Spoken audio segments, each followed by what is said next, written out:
ప్రజాపాలన దరఖాస్తులను తప్పు లేకుండా పొందుపరచాలని జిల్లా నూతన కలెక్టర్ రాజశిష ఆదేశించారు.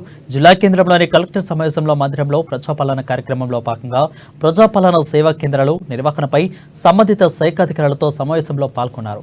ఈ సందర్భంగా కలెక్టర్ మాట్లాడుతూ ఎంపీడీఓ మున్సిపాలిటీ కార్యాలయాలు ఏర్పాటు చేసిన ప్రజాపాలన సేవా కేంద్రాలలో ప్రజల పాలనకు సంబంధించి దరఖాస్తులు అధికారులు స్వీకరించి డేటాను సక్రమంగా తప్పు లేకుండా ఎంట్రీ చేయాలని తెలిపారు.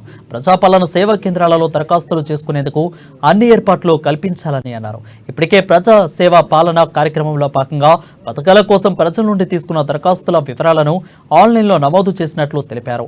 ఏవైనా తప్పులు నమోదైతే సరిచేయాలని అన్నారు. క్షేత్రస్థాయిలో సిబ్బందికి ప్రజాపాలన సేవా కేంద్రాల పట్ల అవగాహన కల్పించాలని అన్నారు. ఇక మిషన్ భగీరథ ద్వారా వేసవిలో నీటి ఎద్దడి తలెత్తకుండా చర్యలు చేపట్టాలని, అందుకు సంబంధించిన పనులు సత్వరమే ప్రారంభించాలని అన్నారు. ప్రత్యేక అధికారులను నియమించడం జరుగుతుందని, వారు మండలాల్లో పర్యటించి పరిశీలించాలని అన్నారు.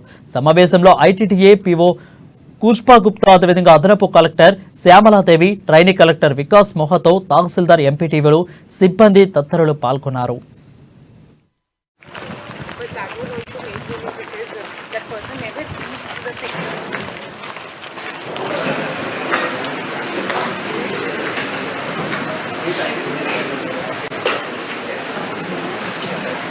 స్ట్రీమ్లైన్ చేయాలి అని గవర్నమెంట్ నుంచి ఇన్స్ట్రక్షన్స్. సో నేను మండల స్పెషల్ ఆఫీసర్స్ కి దానికి ఆర్డర్స్ మున్సిపాలిటీస్ కి వెళ్ళి ఇవి కూడా మానిటర్ చేయాల్సిన అవకాశం ఉంటుంది, బాధ్యత ఉంటుంది.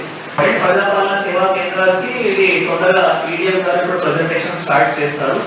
సో నేను ఒక డాష్ బోర్డ్ కూడా వచ్చింది. ఆ డాష్ బోర్డ్ సంబంధించిన కూడా ఆన్లైన్ రిపోర్ట్స్ డైలీ నేను షేర్ చేస్తాము మీ అందరికి.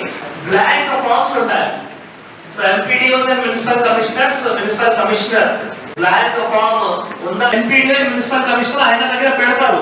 ఫర్దర్ గవర్నమెంట్ ఇన్స్ట్రక్షన్స్ వచ్చిన తర్వాత వాటికి ఎప్పుడు ఆన్లైన్ చేయాలి. But that would also make you look because that person never reached the second.